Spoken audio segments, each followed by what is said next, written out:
Establishment کی طرف سے, مگر آپ کو کوئی یہ نہیں نظر آتا کہ جی بہت زیادہ جینوئن سمپتھی ہے پی ٹی آئی کے ہائیسٹ لیولز میں میڈیا کے لیے. آپ ویسے ہی ان کا رویہ دیکھ لیں جو سوشل میڈیا پر ہوتا ہے, ٹرولز کا, پی ٹی آئی کا, جو وہ درگت نکالتے ہیں, جو بھی ان کے خلاف بولتا ہے, جو ہراسمنٹ ہوتی ہے اسپیشلی فیمیل جرنلسٹ کی, یہ سب پیپلز پارٹی اور نون لیگ کے دور میں تو نہیں ہوتا تھا نا. تو اس میں تو یہ لگتا ہے کہ ٹھیک ہے جی, چاہے اگر انیشیٹو اسٹیبلشمنٹ کا بھی ہو تو یہ پی ٹی آئی کی جو بہت زیادہ سینئر لیڈرز ہیں انہیں کوئی بہت زیادہ اس چیز کی فکر نہیں ہے کہ ایک کریک ڈاؤن ہو رہا ہے میڈیا پہ, بلکہ ان کو سوٹ کرتا ہے کہ جی ان کی چونکہ پرفارمنس اتنی خراب ہے, ان کی جو مینڈیٹ ہے وہ جرنل نہیں ہے, اور اس کی وجہ سے جو میڈیا کی طرف سے کرٹیسزم آتا ہے اس میں چلو اسی طرح کچھ کمی آ جائے تو اندر آپ دیکھیں ان کی باتیں کھلتی ہیں, وہ خوشی ہوتے ہیں ان چیزوں سے کہ جی کسی پہ یہ ہو گیا اس وجہ سے چلے اب وہ خاموش ہو جائے گا. تو میں تو بالکل بری الذمہ نہیں قرار دوں گا عمران خان صاحب کو. اور پھر جس قسم کے وہ بیانات دیتے ہیں کہ جی بالکل میڈیا فری ہے, یو کے سے زیادہ فری ہے, یہ کوئی نواز شریف یا کسی نے جس قسم کی باتیں نہیں کی تھی نا, انہوں نے تو مانی تھی یا ایٹ لیسٹ خاموش رہے تھے. تو بالکل اس میں کہوں گا کہ عمران خان صاحب کا دوش بالکل ہے, اور کچھ حد تک جو ہے حامد میر نے جو ہے ان کو تھوڑا سا بری الذمہ قرار دے دیا. ظاہر انڈرسٹینڈیبل ہے, اس پہ اتنا پریشر ہے, مگر ہم تو صاف یہ کہہ سکتے ہیں کہ جی بالکل پی ٹی آئی کی حکومت کا جو رویہ ہے وہ میڈیا سے بہت زیادہ خراب ہے.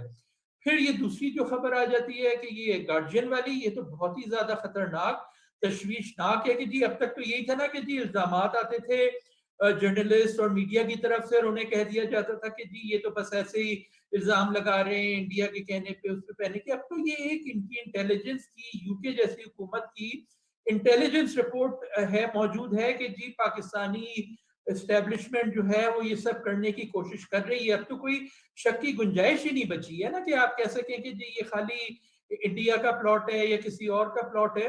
اور نہ آپ یہ کہہ سکتے ہیں کہ جی یہ جو جرنلسٹ شور مچا رہے ہیں یہ ویزا حاصل کرنے کے لیے شور مچا رہے ہیں. یہ تو وہ جرنلسٹ ہیں جو ویزا حاصل کر کے یورپ, امریکہ وغیرہ میں آلریڈی بیٹھے ہوئے ہیں. میں تو یہ کہوں گا کہ اب بھی یہ رپورٹ لیک تو ہوئی ہے, مگر جتنا اس پر ریئیکشن آنا چاہیے تھا یو کے گورنمنٹ کا, باقی جتنی ویسٹرن گورنمنٹس ہیں, یورپین یونین کا, یو ایس اے کا, ابھی تک کم از کم اوپنلی تو نہیں آیا.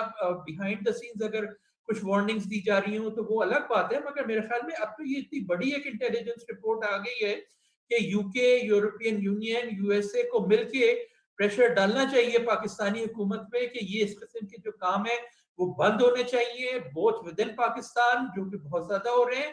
اور اب جو یہ شروعات ہو گئی ہے باہر جی ایک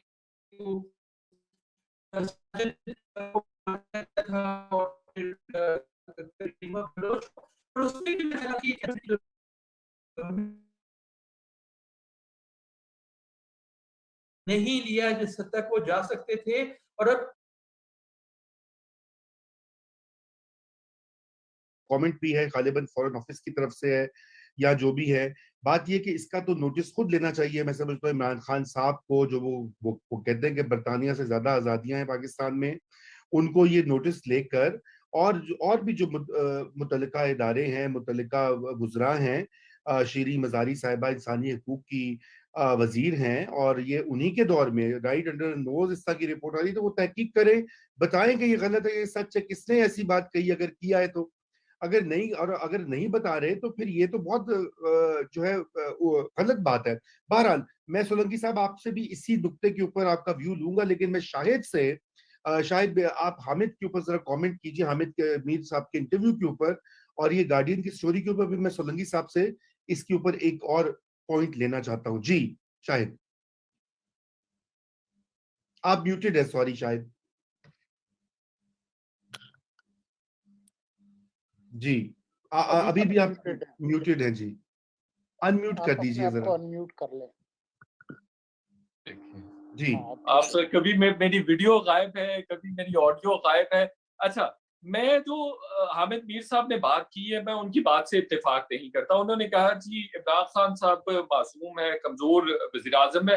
میں اس سے ڈفرینٹلی سوچتا ہوں. میں یہ نہیں سمجھتا کہ عمران خان صاحب کمزور وزیر اعظم ہے. Imran Khan sahab is one of the powerful prime ministers of the Pakistan, جی میرے خیال میں.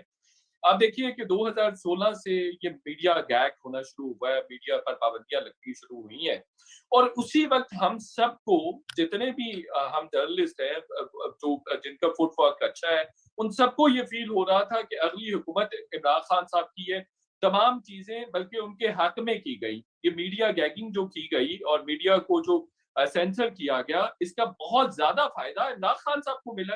اس بات سے تو کوئی ایسا بندہ نہیں ہے جو بالکل اتفاق نہ بالکل کرتا ہو. میں اتفاق کرتا ہوں.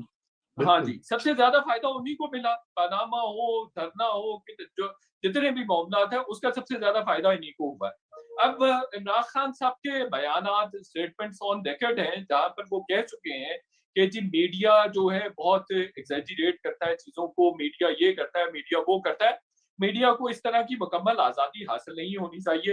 اور پھر وہ ہر طرح کی پابندیوں کو ڈیفینڈ بھی کرتے رہے ہیں. وہ کہتے رہے ہیں, ابھی امریکہ گئے تھے پچھلے سال, انہوں نے کہا جس طرح کی میڈیا کو آزادیاں پاکستان میں حاصل ہیں اس طرح کی امریکہ کو بھی نہیں ہے, اس طرح سے یو کے میڈیا کو بھی نہیں ہے, اس طرح سے یورپ کے میڈیا کو بھی نہیں ہے. اس طرح سے تو وہ کرتے ہیں. اس کا مطلب یہ ہوا کہ کہیں نہ کہیں ان کی ونڈیکیشن موجود ہے, کہیں نہ کہیں ان کی تائید موجود ہے. دوسرا یہ ہے کہ مجھے بتائیں کہ اگر میں آپ کو ایک ایگزامپل دے رہا ہوں کہ اگر وزیر اعظم اتنے زیادہ پاورفل نہ ہوتے اور ان کا پریشر نہ ہوتا تو میں بتا سکتا ہوں کہ مطیع اللہ جان صاحب پہ ایک ہی دن میں واپس نہ آتے, ان کو 2-4-5 دن لگتے, ایک ہی دن میں انہوں نے واپس نہیں آنا تھا, اور بھی باقی بھی معاملات اتنی آسانی سے پاس آؤٹ نہ ہوتے. لیکن یہ ایک طرح سے عمران خان صاحب کا انفلوئنس تھا, یا ان کا سوے تھا, یا ان کی کہیں نہ کہیں سے انٹرفیرنس تھی جس کی وجہ سے وہ آئے. دوسرا یہ ہے کہ جو بات آپ کر رہے ہیں, ابھی آپ نے کہا کہ شیریں مزاری صاحبہ کو نوٹس لینا چاہیے, کسی اور منسٹر کو نوٹس لینا چاہیے, پرائم منسٹر کو نوٹس لینا چاہیے. فواد چودھری صاحب تو خود الزامات لگاتے ہیں, کوئی بھی بات ان کے خلاف ہو جائے, حکومت کے خلاف ہو جائے تو خود کہنا شروع کر دیتے ہیں جی یہ تو انڈیا کروا رہا ہے, انڈیا کے پیچھے ہے سارا گروپ, ہمیں لفافے کے علاوہ بات ہی نہیں کرتے. ہمیں کہتے ہیں جی آپ لفافے لیتے ہیں, آپ نے نون لیگ سے پیسے پکڑے ہیں, آپ نے فلاں جگہ سے پیسے پکڑے ہیں. تو ان کو وزیر اعظم صاحب کو بالکل ایگزونریٹ نہیں کیا جا سکتا. مجھے ایک بہت ہی پاورفل منسٹر نے بتایا, انہوں نے کہا جی پاکستان کی فوج عمران خان صاحب سے ڈرتی ہے, مطلب ہر معاملے میں. مطلب آپ دیکھیں نا کہ اس حد تک, یعنی اس کی ایک وجہ شاید یہ بھی تھی کہ اب ان کے پاس بھی کوئی چوائس ہی نہیں ہے. اگر چوائس نہیں ہے تو ڈیپینڈنس بڑھ گئی نا, ڈیپینڈنس بڑھے گی تو کوئی ناز نخرے بھی اٹھانے پڑیں گے. تو یہ ناز نخرے والے وزیر اعظم ہے. دوسری بات یہ ہے کہ جو وکاس گرایا صاحب ڈیسیڈنٹس کی بات ہو رہی ہے, یہ بڑا انفارچونیٹ ہے. ہمارے ادارے, ہماری فوج, ہماری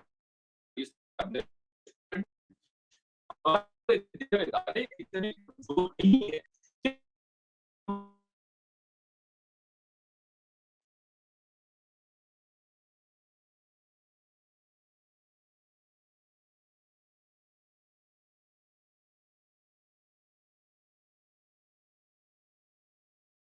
سے ان کا کچھ بگڑ جائے گا, معمولی سی تنقید ہونے پر ان کا کوئی نقصان ہو جائے گا, ایسا نہیں ہے. پچھلے 73-74 سالوں پہ ان پہ بہت زیادہ تنقید ہوئی ہے, ملک کے اندر سے بھی ملک کے باہر سے بھی. تو میں سمجھتا ہوں کہ ان کو انگیج کیا جانا چاہیے. اگر کوئی تنقید کرتا ہے, اگر ان کو کچھ چیزیں کلیئر نہیں ہیں, ہمارے وے آف ورکنگ سے وہ اختلاف کرتے ہیں, ہماری ملٹری کے وے آف ورکنگ سے ان کو اختلاف ہے, یا ان کے رول سے کوئی اختلاف ہے, تو ہمیں چاہیے, ہماری پولیٹیکل لیڈرشپ کو بھی چاہیے, ہماری جو ملٹری لیڈرشپ ہے اس کو بھی چاہیے کہ وہ ان کو انگیج کریں. اور دوسرا یہ ہے کہ اس سے ملک کا نقصان ہونے جا رہا ہے. دیکھیے جو لائل گرانٹ پاک ہے, ان کا کامنٹ آیا ہوا, انہوں نے کہا کہ اگر یو کے میں اسی طرح کی کوئی حرکت ہوتی ہے یا کسی ڈیسیڈنٹ کو ٹارگٹ کیا جاتا ہے تو اس پہ برطانیہ خاموش نہیں رہے گا. اور پھر آپ پہ آلریڈی جی ایس پی پلس کی پابندیاں لگنے جا رہی ہیں, چونکہ ہیومن رائٹس کی وائلیشنز ہیں. وہ کہہ رہے ہیں جو 295C ہے اس کو آپ کو چینج کرنے کی ضرورت ہے. اسی طرح کے باقی معاملات ہیں. اب جی ایس پی پلس کا اسٹیٹس اگر آپ سے سکریپ ہوتا ہے تو آپ کو بہت زیادہ نقصان ہوگا. دوسری جانب امریکہ آپ کی مسلسل آرم ٹویسٹنگ کیا جا رہا ہے, اپنے اکنامک آرمز کو یوز کیا جا رہا ہے, IMF کو یوز کر رہا ہے اور باقی چیزوں کو یوز کر رہا ہے. امریکہ بھی ناراض ہے, یو کے بھی ناراض ہے, یورپ کو بھی آپ ناراض کر رہے ہیں. اب ہالینڈ نے وکاس گرایا صاحب کو